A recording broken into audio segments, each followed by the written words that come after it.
Lost Vikings has kind of an interesting story about how it got started. Game had come out called Lemmings, and so that's actually how Lost Vikings started. It started with the idea that it would be a console game, and you would control hundreds of little tiny Viking units with different abilities. It was this game with hundreds of little tiny blonde-haired 8-pixel tall Vikings, and it was very similar to Lemmings. You would have torch Vikings, you would have ladder Vikings, and you would use these different type of Vikings to scale castles, cross modes, defeat enemies. And we wanted to build a whole game around that motif where you're trying to conquer enemy towns. So in some ways, sort of like a 2D side-scrolling version of what Warcraft was. And then eventually it evolved down to fewer Vikings, 5 Vikings, 3 Vikings, 3 Vikings, each with very specific abilities. And as we were prototyping it, we realized that on a TV, those little units didn't look very good. And then we started to kind of think about how players of console games like a little more direct control as opposed to indirect. If we were going up against these big games, Mario, Sonic, games like that, we needed to have characters that compete with them. And hundreds of little Vikings couldn't do it. And when we all sat down and were playing it, we all saw this. It wasn't like one person had this idea and we went and decided to change it. Everyone was seeing it and going, this just doesn't feel right. It's too slow. We need to make this game a little bit faster, a little bit more fun. Our characters need to be characters that you can associate with, not 8 pixels of torch-bearing Viking. And the technical challenges were pretty large, and we didn't really have a perfect design for it. You know, we were still exploring. And gradually the game morphed over time to become first 5 Vikings with individual skills that you would work through a level. And then later, because it turned out to be really time consuming to think about how to get 5 Vikings to move through a level, down to just the 3 that we see today. As they worked on it, they just kept kind of more specializing and specializing the Vikings until they were actually just down to 3. And I think it kind of, that's kind of carried over into some of other Blizzard games where they've really kind of trying to concentrate, you know, the coolness in individual units and characters rather than just have tons of characters that are just the same.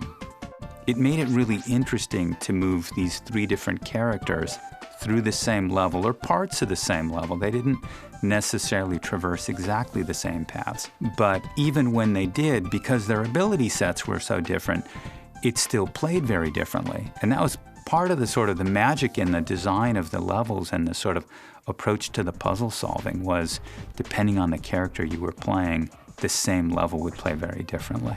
That made it kind of interesting. One of the challenges for the game Vikings was that you had to get all 3 characters to the end of the level. And so that meant that there was potentially a lot of having characters move across the same ground. Like, you know, you solve the puzzle and then everybody has to walk forward.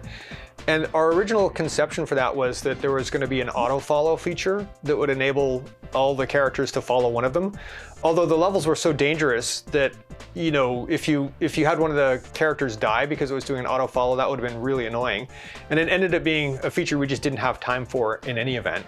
So generally the levels were really compressed in that a lot of the action happens in a very small space, so the Vikings didn't have to travel very far in order to get to the exits.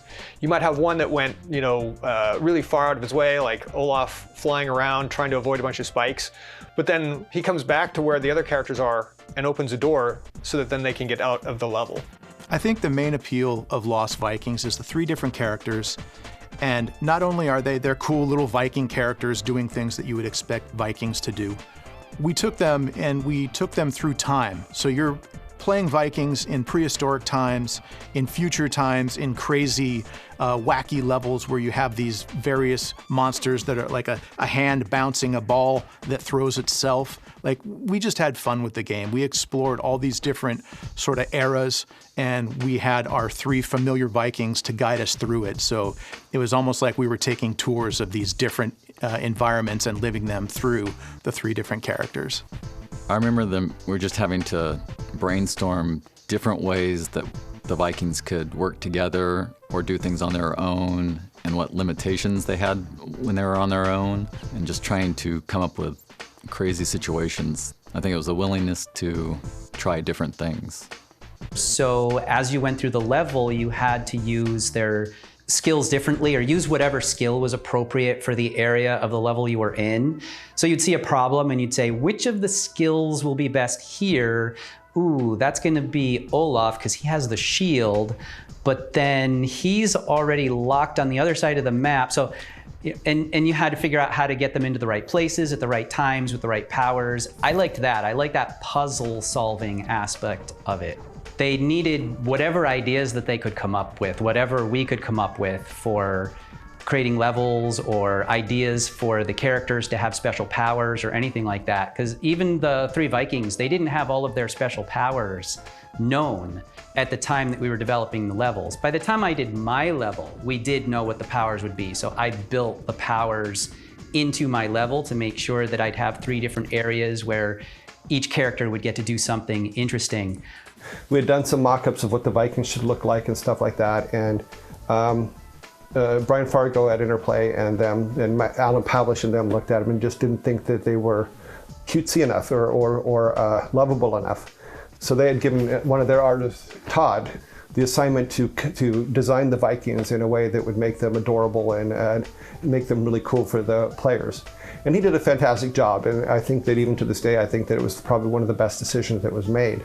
I remember Alan coming in and having this huge list of criticisms for the game, but I don't really remember it being very harsh. I just remember it being really, really thorough. And like, oh, here's somebody who really cares, about this game. And, any one suggestion on its own wouldn't make the game any better, but doing them all would, turn the game from a B quality game into an A game easily. Just having somebody thoroughly go through it from the outside, it was invaluable. When I think back to Lost Vikings, probably the first thing that comes to mind for me is the graphics, the vibrant, colorful graphics. I think because it was a Nintendo game, and if you think about the other console games at the time, things like Sonic the Hedgehog or Super Mario, they were so vibrantly neon colored. We went that direction too, and so the colors really pop when I think about, in my mind's eye what Lost Vikings was.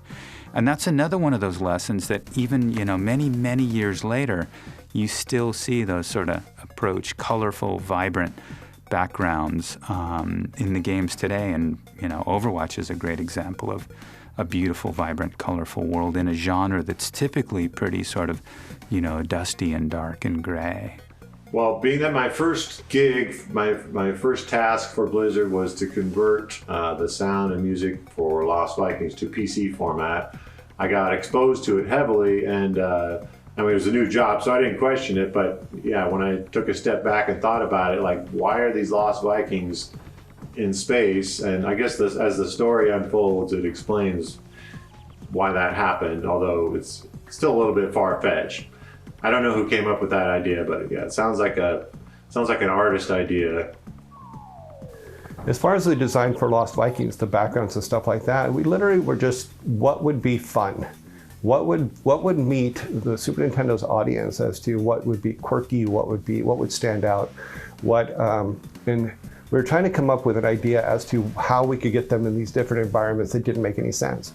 So at the time, there was a whole bunch of stuff going on about alien abductions, so we had them abducted by an alien, and it was pretty funny because then we could take them and drop them into anywhere. So we could drop them into a factory zone, we could drop them into the goofy world, we could drop them into just about anywhere and everywhere, and we had designs for all kinds of things. So it was all pretty much dependent on what kind of artwork we can draw and stuff like that. So we started doing a lot of artwork. Part of my job at the time was also to take all that artwork and convert it into something that's usable on the Super Nintendo. So those digital limitations for that, as well as making sure that they fit within the color palettes for how Super Nintendo and the Sega systems were laid out, it was a very mind-racking existence that continued on into Warcraft 1, because I used that to lay out all the levels in Warcraft 1 as well. So when I think back to Lost Vikings, there's a story in particular that helped sort of form Blizzard's design philosophies. We had just come out with it. We had heard that there was a Virgin Megastore nearby that had a kiosk showing the game. So drove over there eagerly at lunch and saw there were actually 4 kiosks side by side showing different games, and Lost Vikings was one of them. And I got there just in time to see this boy, probably 13 or 14 years old, walk up and pick up the controller for Lost Vikings. It was the very first level. And the very first thing, one of the first things you have to do is you take Eric and you just move him a little bit to the right, and he has to jump over this pit of electricity and then open the door on the other side. And that's literally all you had to do. We're just trying to teach players how to jump with Eric. He picked up the controller, he took 2 steps to the right, fell into the electricity, put the controller down, and moved to the next game. And I just thought, oh my God, we killed this poor kid in the first 2 seconds of the game. He's never going to know what an amazing game this is. And so that lesson formed the basis of the philosophy that we use in everything we do now, which is making the onboarding of new players to the game as safe and easy as possible. You want your players right from the start to feel heroic and powerful and competent. And I hope that 14-year-old went back one day and tried a second time. But that lesson for me stands out as a watershed moment in Blizzard design philosophy. Lost Vikings, it's funny because people that have played games a long time, you say Lost Vikings, a lot of people know what it is and have heard of it. They just don't know that Blizzard had anything to do with it. They don't know that we were Silicon and Synapse. So there was a lot of technical hurdles and things like that that we had to overcome.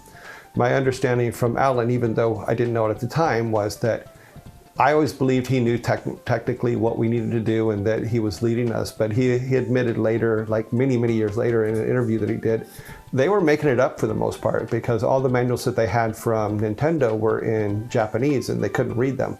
And back then you didn't have online translations. So there were a lot of those kind of difficulties, but feeding off each other and helping each other, we're able to, as a team, come together to make a really, really good game in sometimes very difficult situations. There's just so many special moments in that game that makes me go back to it all the time and want to always call it my favorite game ever.